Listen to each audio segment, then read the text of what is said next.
आदरणीय पवारसाहेब शिवनगर विद्याप्रसारक मंडळ जे आमचं माळेगावचं आहे त्याचे तहयात अध्यक्ष आहेत. मागेच तिथल्या सभासदांनी त्यांना केलेलं आहे आणि तिथं त्याची जी बॉडी आहे त्याच्यामध्ये माळेगाव सहकारी साखर कारखान्याचा चेअरमन हा त्या बॉडीवर व्हाईस चेअरमन म्हणून येतो, असं त्याची घटना आहे.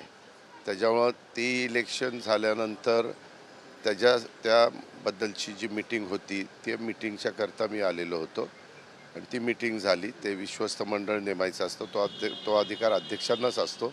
आमचे 6 गट आहेत, त्या 6 गटातनं एक प्रतिनिधी घ्यायचा असतो.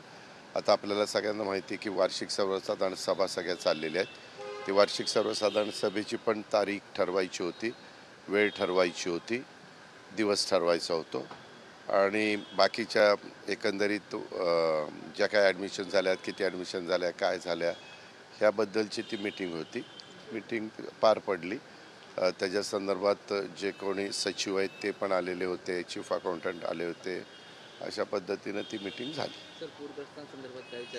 पूरग्रस्तांच्या संदर्भात एकंदरीतच राज्यातल्या सगळ्यांनाच वाटतं, सगळ्याच मान्यवरांना की जे काही मोठं संकट आलेलं आहे आपल्यातल्या अनेक भागांवर, त्यांना सर्व प्रकारची मदत ही झाली पाहिजे. कॅबिनेटने त्याबद्दलचे काही निर्णय घेतलेले आहेत, परंतु त्या कॅबिनेटने मुख्यमंत्री आणि दोन्ही मुख्यमंत्र्यांना अधिकार दिलेले आहेत. उद्या दसरा आहे, 3 तारखेला त्याच्याबद्दलची अजून माहिती, कारण पंचनामे करण्याच्या करता ते फील्डवर पण जाऊ शकत नाहीत. जिथं जाऊ शकतात तिथले पंचनामे झालेत. आम्ही तातडीची मुदत देखील 10,000 रुपये आणि 10 किलो धान्य, 10 किलो तांदूळ आणि 10 किलो गहू देतोय.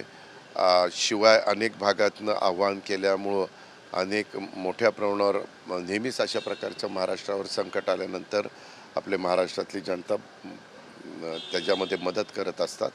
कुणी कपड्याची मदत करतं आहे, कुणी धान्याची मदत करतं आहे, कुणी जनावरांना चाऱ्याची मदत करते. अशा अनेक प्रकारची मदत वेगवेगळे संघटना करतायत, वेगवेगळे राजकीय पक्षाचे लोक करतायत, वेगवेगळ्या सामाजिक संस्था करतायत, काही इंडिव्हिज्युअल करतायत.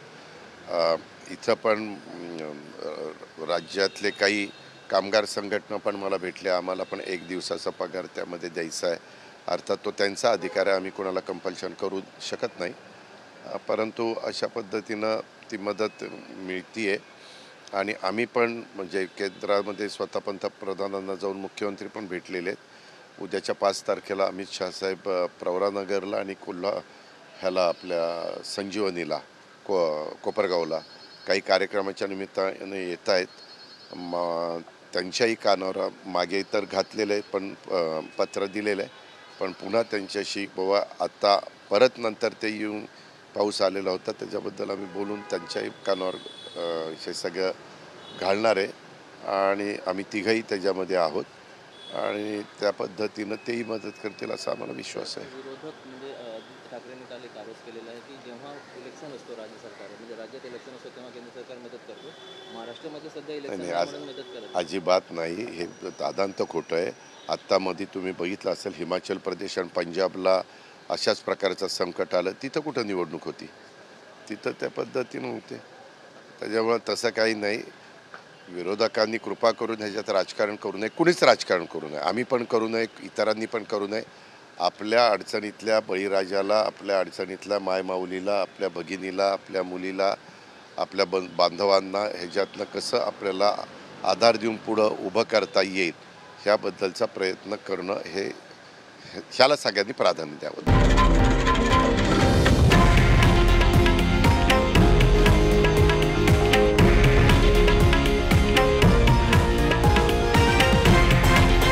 हे आहे देशातील नंबर 1 न्यूज नेटवर्क आणि आपण पाहत आहात TV9 मराठी, एकमेव.